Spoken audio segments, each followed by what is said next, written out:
যুবক যখন সেজদা যায়, যুবক তো জানে না, ও তো জানে আমার চলায় জমিন কাঁপে, ও তো জানে যে আমার চলায় এলাকা কাঁপে।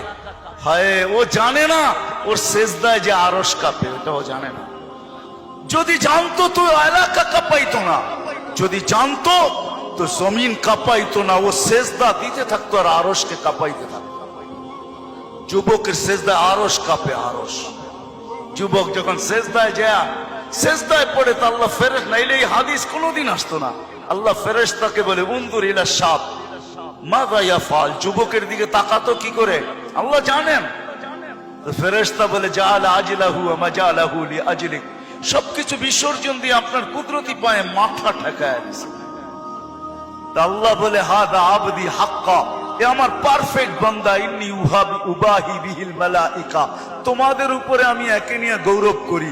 যখন সেজদায় চিৎকার দেয় সুবহানা রাব্বিয়াল আলা, আল্লাহ বলে, সাব্বাহতানি সাব্বাহতুক, তুই আমাকে পবিত্র বললি, যাহ তুই পবিত্র, তোর গুনাহ মাফ, সেজদার থেকে উঠার আগে মাফ।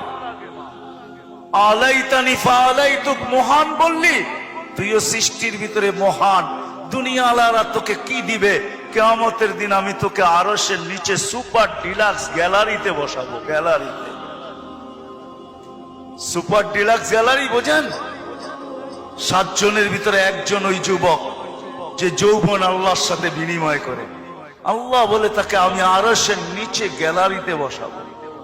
সাবআতুন ইয়াদিল্লুহুমুল্লাহু তাহতা দিল্লি। দুনিয়াওয়ালারা তোকে কি দিবে? দুনিয়াওয়ালারা অতক্ষণ দিবে যতক্ষণ স্বার্থ আছে। হইতে পারে স্বার্থ শেষ তো তোমার এতিম বাচ্চা, তোমার দুধের শিশুকেও এতিম করতে দুনিয়াওয়ালারা দ্বিধা করবে না, দ্বিধা করবে না। তোমার নববধূকে বিধবা বানাইতে দুনিয়াওয়ালারা দ্বিধা করবে না। অতদিন তুমি চামচ, যতদিন তুমি, বোঝেন? রাগ হয়ে গেলেন?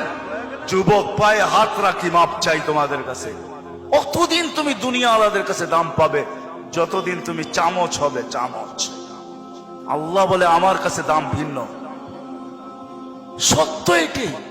এই জন্য আসেন আজকের মজলিস থেকে ওয়াদা করে উঠি যে আজকের থেকে ভাববো যে আমি যে কোনো মুহূর্তে যেতে পারি।